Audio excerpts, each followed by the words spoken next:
Hey, everybody. It is Kate here from Hello Funnels, and welcome to a very special episode of the Doing It Online podcast.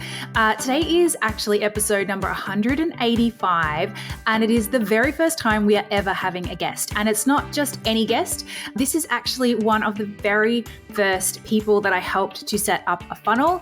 My amazing friend, Vesna Hrsto. She is a phenomenal naturopath.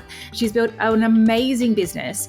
And 5 years ago, we worked together in a very unofficial over wines kind of capacity to help get her sales systemized and automated. And that funnel is still running today, and it has made such a huge impact on her business. So I wanted to chat to Vesna today to really open up the curtains and take you behind the scenes of, first of all, what it is like, what it actually takes to set up a funnel that just works so beautifully, the differences and the impact it can make on your business, and what it actually takes to maintain a funnel for that long, a funnel that has worked for 5 years plus and has been such an amazing engine to help her build the amazing business that she has today. So it's going to be a really, really great episode. I hope you love it. Let's dive right on in. Alrighty, hi everybody and welcome back. So today I'm here with the lovely Vesna Hrsto, and we are going to be doing something a little different. Vesna, you are actually the first ever guest on this podcast. So welcome and thank you very much. Thank you. I feel very privileged. Thank you. And the reason that I really wanted you to be the first ever guest is because you're also informally the first ever person that I sort of helped go through the process of setting up a funnel. We were friends helping each other out, and so it wasn't like an official coaching capacity, but it was one of the things that really got me excited about helping other people and setting up this process inside their business. And that was now 5 years ago? 5 years ago. I think it was about 5 years ago. Yeah, wow. Yes, I still remember our little sessions. Yes, I really wanted to chat to you today because something I think is really interesting for people to see is the kind of progression of a funnel inside a business, and particularly one that's been running in some capacity for such a long period of time, and being able to sort of look back now at sort of how that has really impacted your business and maybe if there's any things you have done differently or anything like that. So basically we're just going to be nerding out on all things funnels, but I wanted to start at the start. If you want to go back 5 years ago, if you can remember, when you sort of got to the point of going, okay, I'm going to try a funnel. Do you remember what sort of like your main frustrations were inside your business? Well, I didn't have any consistency. I didn't have a system. So back then I was offering one-on-one packages. And so I didn't have a system for them to go through to then get on to a phone call with me. So I was just getting the wrong people on the call. And there was no way to automate it. So it was a lot of work involved.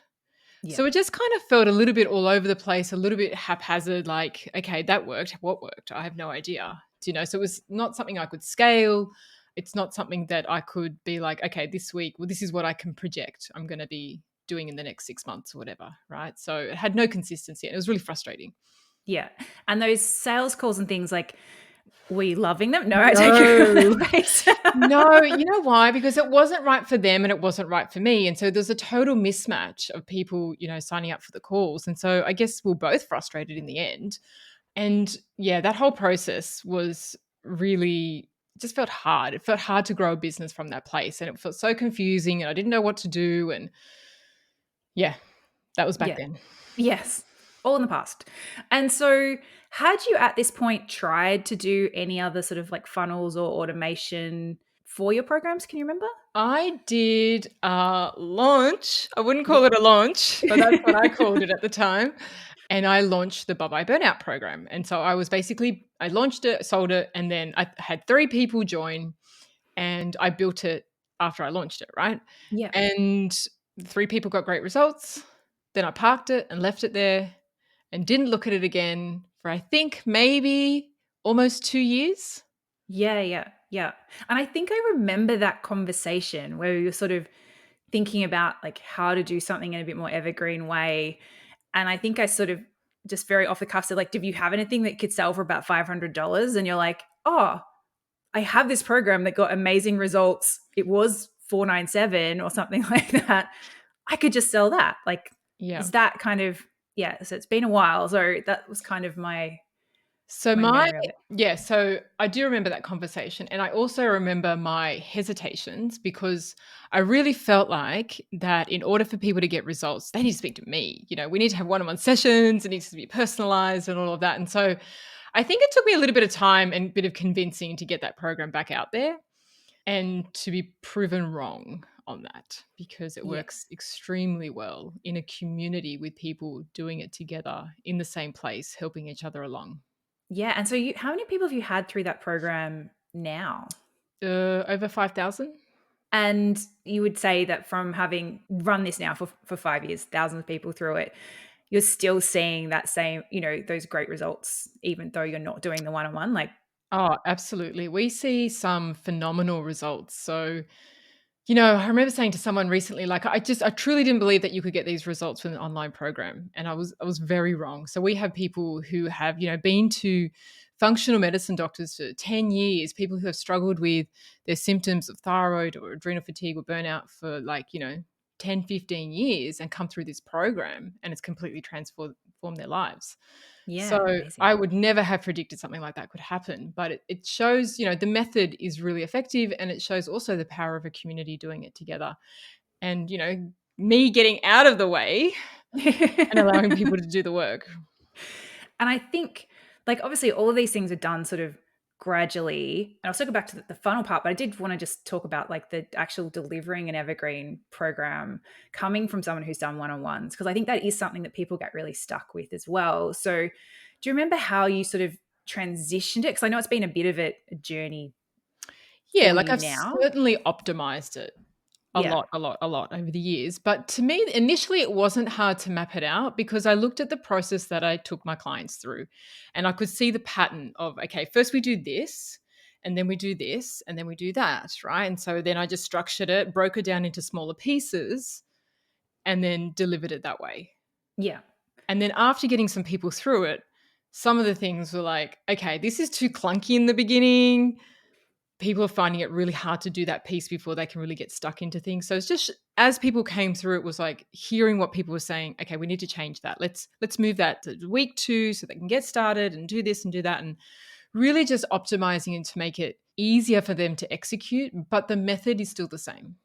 Yeah, awesome. And you had years and years of experience as a naturopath and helping people. So you have that sort of, I guess, really good clarity of what those steps were.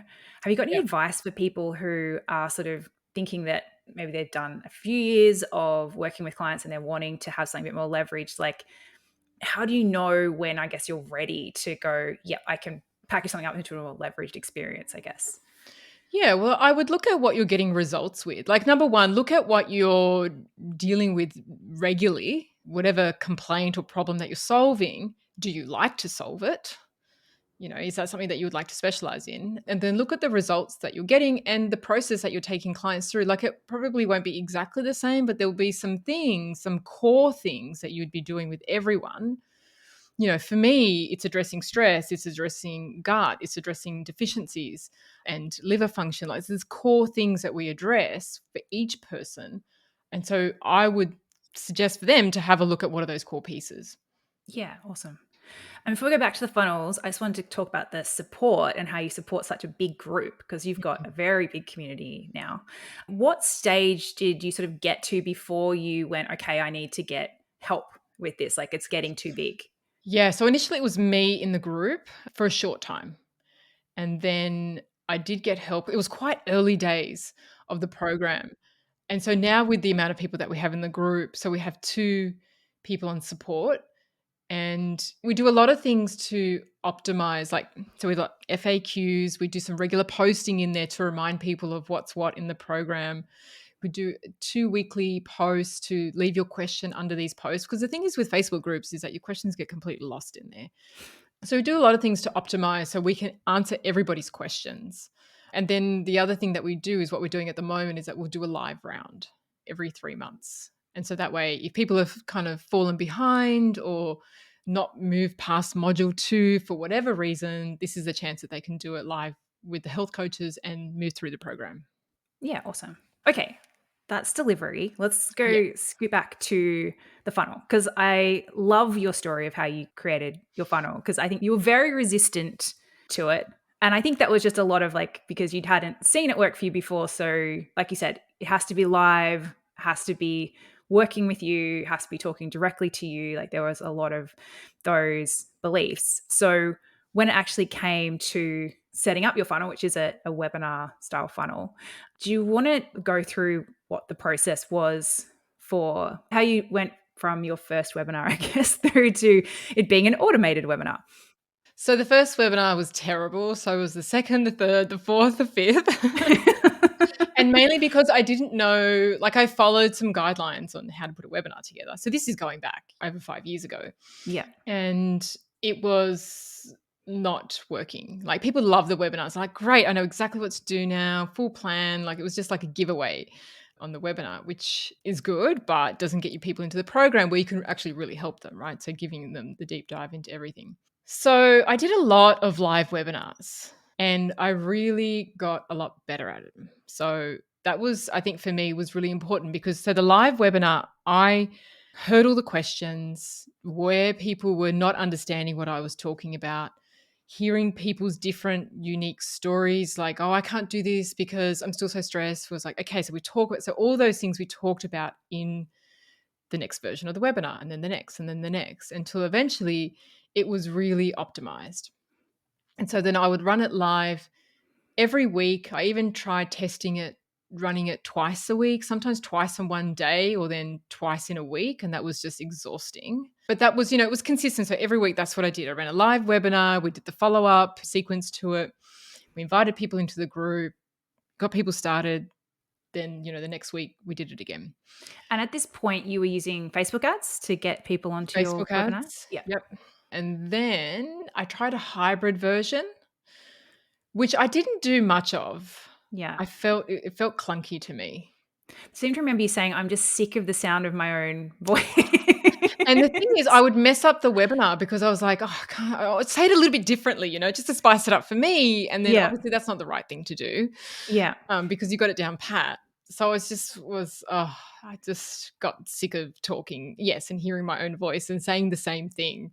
Yeah, yeah. So for anyone listening, a hybrid version of a webinar is basically where you pre-record the bulk of it. So you did sort of like a live welcome, was that right? And then you switched to the slides, and the slides was all pre-recorded. The content was pre-recorded. The pitch was pre-recorded, and then you could come back and do the Q&A live at the end and answer everybody's questions. So it was almost like that, sort of like 45 minutes to an hour in between. You're just kind of sitting there listening to yourself present. Yeah. But while, grabbing everyone's questions and stuff like that as well. So yeah, I didn't do that for too long. I don't know why. I think it just felt clunky. And I think by that stage you were like, just automate it. Do it, just do it. And I was like, okay. So I did. And it was like, oh my goodness. It was so amazing. Yeah. And how quickly, like obviously like the mastering the webinar, all this, like this stuff takes time. But from when you had that webinar working and sort of converting at the rate it needed to convert, and you'd set up the evergreen, how fast did you start to see results? Really fast. I think pretty much straight away because the webinar was optimized. It was just a case of it ran every day now instead of once a week. Yeah. How long did it take for you to trust that that would be what happened every week? Yeah, I think that was initially because I was like, okay, so I'm not going to do the weekly ones. I'm just going to put everything into this evergreen system, Yeah. which may not work. And it means that you're not having anything coming in from your weekly and money's going out for advertising for the evergreen. Yeah. But yeah, it's one of those things you have to test. Yeah. Test. Test and just close your eyes and cross your fingers Yeah. and cross your toes. Yeah, but I think once you have it optimized, once you know that it converts, Yeah. then you're in a safe place to go, okay, we can test this on evergreen now. But if it's not converting on live, Yeah, no, that's one of my sort of must-haves. Like, yeah, got to do it live, even if you hate doing it live and you have to do it multiple times and it feels awkward or whatever. Like, it has to convert live because evergreen traditionally converts at a slightly lower percentage than live does, but you get more people watching it because it's at a more convenient time and things like that. So now, like 5 years later, you're still running a version of this kind of setup, aren't you? Yeah, so it's a really optimized version. So we're Yeah. always looking to optimize everything, another 1%, another 1%. So at the moment, yeah, the webinar, it's at its most optimized that it's ever been, but it's still the same version in sense of ads, masterclass, offer the program, get them into the program, sign up. And then we do the follow-up sequence, all of that kind of stuff. So it's still the same structure, just all those little components are optimized. Yeah, awesome. After sort of like a few months of like seeing that this was working and was going to keep working, what did that sort of change in your business for you? Oh, so much. So, consistency with income, a scalable product, and it gave me time back to work on other projects and other programs. It gave me time to optimize the program, make it even better. It just gave me more time back while the business was still running. Like, I didn't feel like if I wasn't showing up for the webinar, the business wasn't making any money. Whereas now it felt like more of a business. Yeah. And you've been able to go on like multiple month trips overseas and all kinds of Yeah. things, which I'd imagine would have been quite a different story if you Yeah, like didn't in have the something like this. beginning, oh my goodness, like I remember just trying to work when I traveled somewhere and it was just like cash flow was just a nightmare and stressful but I think, like my lesson out of all of that is really taking the time. Like if you decide that you're going to do this online course and you're going to build whether it's a webinar, funnel or whatever it is, really take the time to optimize it because they work very well, but they do require testing, refining, testing, refining. There's unicorns out there who might get it first go, but it's a small number. And I think, yeah, it's definitely worth putting the reps in to get good at it. One other thing I wanted to ask you about, because again, I think there's a bit of a misconception about funnels online. Well, there's lots of misconceptions about funnels online, but one of them is that you set it up and then you never touch it again. And I would imagine from 5 years ago, things start working to now. Obviously, you've had a lot of great growth, but that was definitely not a straight line. So, has there been any advice around maintaining a funnel over such a long period of time? Yeah, well, I think it would be optimizing it. So even when it's working well, I guess with business and funnels, there'll be peaks and there'll be dips, and that's just a normal part of the process. But I find in the dips is when we go, okay, let's optimize, let's get back in there, and what have we got to tweak? And it's the best thing, right? Because then we tweak it and it's better. And yeah, just to kind of really do the work to optimize it is really the key. It completely changes your business, but it does. It just requires the work. Like the funnel is more optimized now than ever. And so it was like a growth and then it was like really steady for a while and then it went through a massive growth again. My experience, you have to get good at each part of the funnel. The ads, the copy, the emails, the webinar, all those elements. Yeah. And would you say that it's probably like once you've got a webinar, it's working well, and you've got your emails and everything working well, it's probably the ads that would be the thing that varies the most? The ad is the things that you have to keep on top of. That is what you need to update because they will fatigue and sometimes you can do a whole bunch of ads and they don't work. And so you Yeah. got to do more again. But then when you get a couple that work, they could run like I had a couple running for like a year.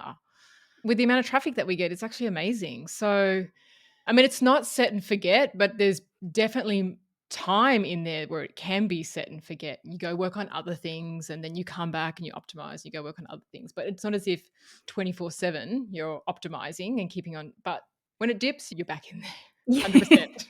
Because it's kind of like a car. Like it needs its maintenance. You can't just drive it every day and expect that it won't need its oil changed or it won't need its tires replaced. Like it needs to be maintained to keep it running well. Yeah, and I think things in the marketplace change. I don't know what those things are, but somehow it affects your funnel, and then Yeah. you just got to go in there and update it and just see what's working now. Yeah.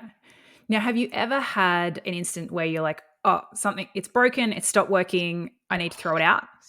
Yes, it was before COVID. Would have been about 6 months before the lockdowns, and it was mainly because of the ads. We had issues with ads, and we couldn't get them working, so it just dried up the traffic going into the funnel. And so it's easy to go, okay, none of that's working anymore, the funnel, so let's just throw it away. But I've learned enough to know that that's not the reason.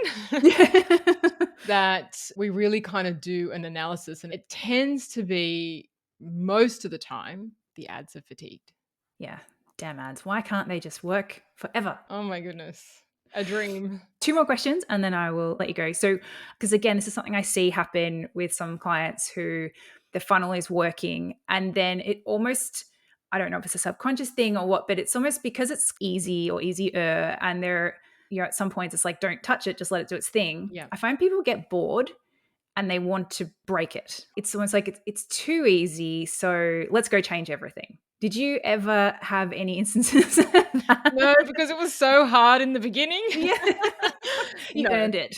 I earned that. No, I didn't. I don't know. I don't know why people do that. I have heard of people doing that. I think, you've definitely got to, in the testing phase, you've got to leave it, right? And if you're looking at your data every day or 5 times a day like I used to, then it's going to drive you crazy because you've got to see it over time. And so it could be easy to go, okay, this is not working. I'm going to change this and change that. But you really need a bigger snapshot and to just not touch it and let it collect data and see what the metrics are. Yeah. Okay, so final question for anyone listening who is on the fence about creating a funnel. They're like, it's 2023, funnels aren't going to work anymore. Do you have any advice for them? That's just not true because it's working better than ever now. You hear people say funnels don't work, webinars don't work, these things don't work, but they're really the foundational things, the core things that really do work and have stood the test of time. No, I think that completely works. I think that kind of, whoever's saying that doesn't have a working funnel that they can optimize. Yeah, they just haven't optimized. They haven't optimized. Yeah, that's it. They haven't done the work because it's work, right? I think if I can emphasize that one more time, put the work in, you get the results. Yeah. Amazing. Well, thank you so much for jumping on and sharing your story. I love geeking out about funnels with you. And yes, we'll have to do it in person over a wine sometime soon. Yes. But yes, very generous of you to share it with everyone. And I hope it's been helpful to everyone who's been listening to see the other side. It's not just me going, yep, funnels are great, do funnels, but someone else who's got a good working funnel, a 5-year plus working funnel. So yeah, thank you so much, Vez. And my pleasure. Thank you. Yeah, thank you so much.